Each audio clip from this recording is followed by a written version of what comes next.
নানাবিধভাবে হয়রানির মুখে পড়তে হয়। সে জায়গায় অধস্তন আদালতকে উপজেলা পর্যায় পর্যন্ত বিস্তৃত করা, সম্প্রসারণ করার এই প্রস্তাবের সঙ্গে আজকে রাজনৈতিক দলগুলো ঐক্যমত্য হয়েছে। একই সাথে কিছু কনসার্ন রাজনৈতিক দলগুলোর পক্ষ থেকে এসেছে।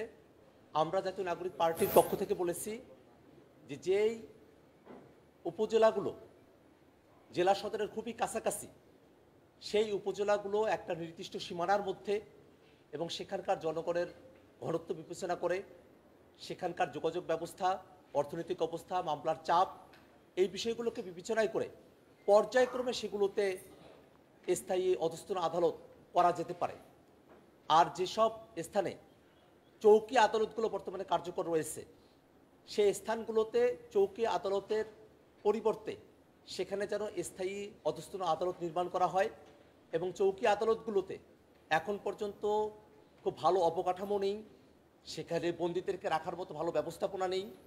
আমরা কমিশনের কাছে প্রস্তাব রেখেছি যেন চৌকি আদালতের পরিবর্তে যে স্থায়ী আদালত করা হবে, সেখানে যেন পূর্ণাঙ্গভাবে আদালতের অবকাঠামো নির্মাণ করা হয় এবং বিচার প্রাপ্তির সকল সুযোগ সুবিধা এখানে যেন নিশ্চিত করা হয়।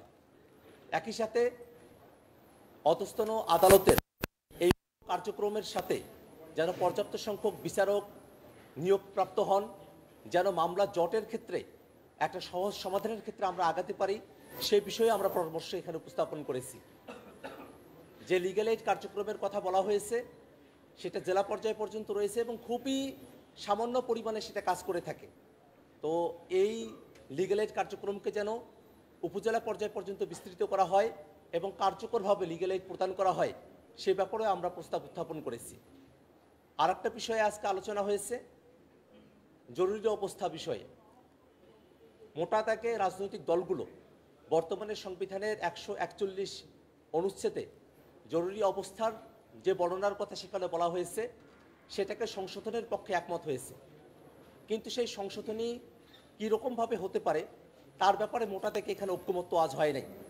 কমিশনের তরফ থেকে বলা হয়েছে যাতে রাজনৈতিকভাবে জরুরি অবস্থা কোনো অপব্যবহার না করতে পারে, সে ব্যাপারে যেন একটা ডিরেকশন এই মত উল্লেখ করা হয়ে থাকে। আবার একটা জিনিস বলা হয়েছে, মানুষের যে মানবাধিকারের জায়গাগুলো রয়েছে, নাগরিক অধিকারের জায়গাগুলো রয়েছে, সেটাকে যেন ক্ষুণ্ণ করা না হয়। সেই ব্যাপারটাতে হাউজে এখন পর্যন্ত ঐক্যমত্য হয়নি। কিন্তু জাতীয় নাগরিক পার্টি এনসিপি মনে করে রাজনৈতিক দলগুলো জরুরি অবস্থা সংশোধনের বিধানকে সংশোধনের জন্য যে একমত হয়েছে, সেই সংশোধনী আসলে কোন দিকে হবে তার একটা গাইডলাইন আমাদের এখানে থাকা প্রয়োজন, যাতে জরুরি অবস্থার সময়টাতে কারো বিচার প্রাপ্তির অধিকার কোনোভাবেই ক্ষুণ্ণ না হয়, সেটা অবশ্যই নিশ্চিত করতে হবে।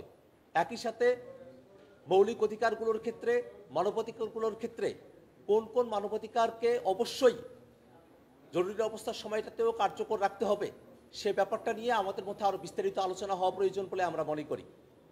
আমরা দেখেছি আজকের ঐক্যমত্য কমিশনের আলোচনার সময়টাতে সংস্কার বিষয়টাকে পার্লামেন্টের দিকে ঠেলে দেওয়ার চেষ্টা করা হয়েছে। জাতীয় নাগরিক পার্টি এনসিপি মনে করে সংস্কারের ম্যান্ডেট এই সরকারের হাতেই রয়েছে।